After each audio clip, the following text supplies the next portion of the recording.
gentlemen, Buildmaster Ahmad here, back with another fantastic Elden Ring build video. Ladies and gentlemen, this week's video is brought to you by a lovely challenge issued by a lovely viewer. So I'm giving Miyazaki a break this week and letting this lovely community take a shot at thwarting my flawless character building track record. Now, a little personal secret, ladies and gentlemen, Joseph is without a doubt my favorite JoJo. Is it because he is a certified vendor of kicked butts? Is it because he has sexually ambiguous relationships with his best friend? Is it because he swears in English?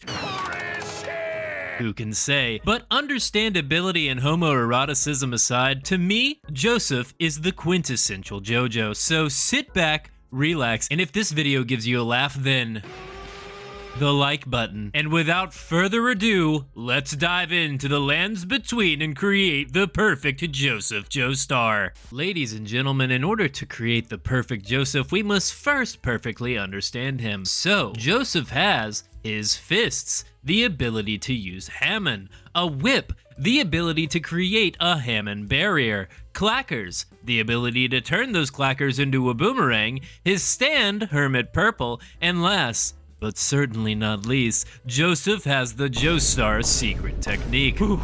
What could that last one be, ladies and gentlemen? Well, the only way we can find out is by diving into some weapons. Let's kick things off by looking at Joseph's preferred method of dealing damage. I'm of course talking about his proclivity to join his knuckles with his foe's skull and deliver a ham and cheese flavored knuckle sandwich. Do you get it, ladies and gentlemen? Ham and cheese?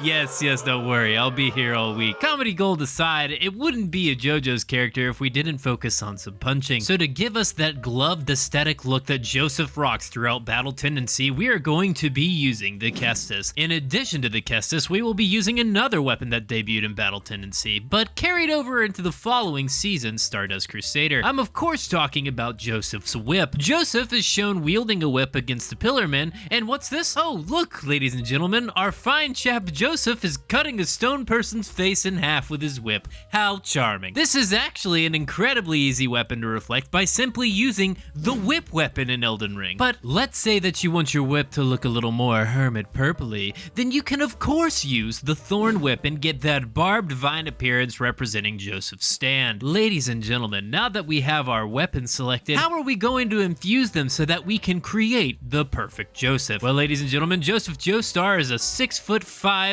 214-pound British man. He also has the physical capacity to literally whip somebody's face in half. Joseph is pretty freaking strong. So with that, we're going to heavy infuse both of our weapons to show off those beefy biceps the Joestars are known for. Now, some of you are thinking, Ahmad, Joseph is more than a brawlic British man. He has thoughts and feelings, but more importantly, he has the power of Hamon. That is completely true, my humble viewer. And while Hamon is not a delicious pork-based product liberally placed between two slices of bread, it most certainly is a mystical source of natural energy that empowers its wielder's attacks and coats their body in a shimmering gold aura. The most important aspect of Hamon is the fact that it is intentionally activated by the wielder. And what better way to reflect an active yellow energy-based buff than to use Order's Blade and Golden Vow? While we're talking about Hamon, Joseph also has the ability to project a barrier of Hamon around his body for a defensive boost. There's a saying in the UK called taking the piss, and Joseph, true to his British heritage, took that saying to its logical conclusion and cascaded his defensive barrier in the form of a golden shower. You might think that Miyazaki, paragon of virtue that he is, would not grace the lands between with a defensive golden shower.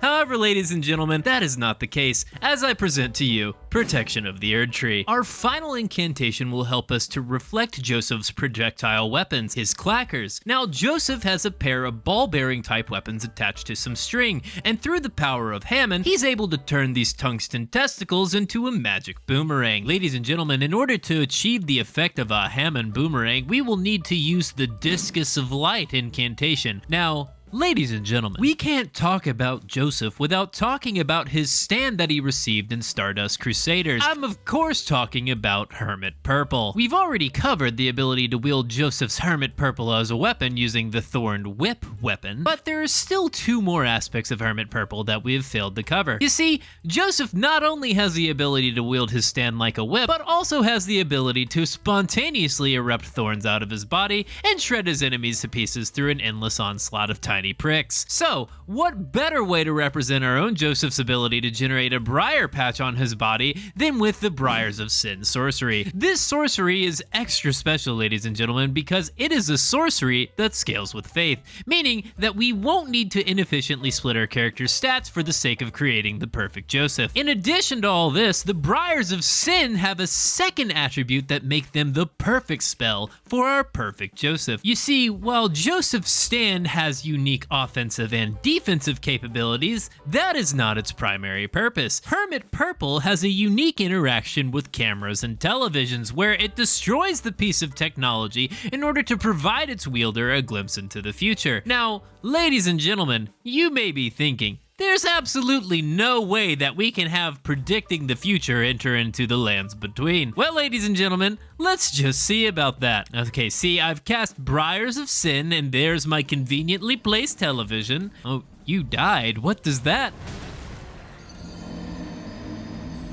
As you can see, when I cast Briars of Sin, I can perfectly predict the future, so long as the future I predict is that I'm about to die. Now, ladies and gentlemen, I've shown you all some pretty powerful abilities. We have whips that can literally split a man in two, the ability to spontaneously erupt thorns out of our body, and the ability to beat the ever-living dog piss out of someone. But what if I told you that there was something even more powerful? Yes, ladies and gentlemen, I'm talking about the secret Joestar technique, an ability so powerful that you can immediately end any conflict. Brace yourself, ladies and gentlemen. I'm about to unveil the raw power of the secret Joestar technique.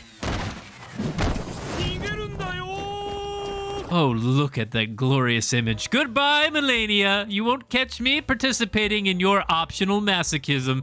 Yes, ladies and gentlemen, the cardiovascular system is mightier than the sword. While we enjoy this brisk jog away from the boss fog, ladies and gentlemen, why don't we talk about some talismans? Ladies and gentlemen, let's kick things off with one of my favorite damage-boosting talismans, the Axe Talisman. This talisman does wonders with fist weapons due to how quickly there are two attacks charge and release. This will make sure that you get bosses to pause more than a morbidly obese man walking up a flight of stairs. Also, since we are primarily a melee build, we will be using our beloved Green Turtle Talisman so that our green bar never restricts us. Next, we will be increasing our overall survivability by equipping the Dragon Crest Great Shield Talisman. And for our final talisman, we actually have a few options. We can use either the Star Scourge Heirloom Talisman to give us a bonus to strength, Radagon Source Seal to increase our damage at the minor risk of being obliterated by being touched by a piece of paper, or we could further boost our survivability stats by getting the Erdtree's Favor Talisman. Ladies and gentlemen, I've got the character spreadsheet on the screen now, and as always, my builds go to rune level 160, but if you're the rune level 120 range, I've got something on the screen for you as well now. And there you have it, ladies and gentlemen. We can, in fact, make the perfect Joseph Joestar in Elden Ring, but why do I feel like I'm missing something? Wait, Joseph, why are you moving on your own? Wait, why are you posing? Oh God, ladies and gentlemen, the music, the pose montage, I can't stop it. Save yourself while you can and go check out how I made Link.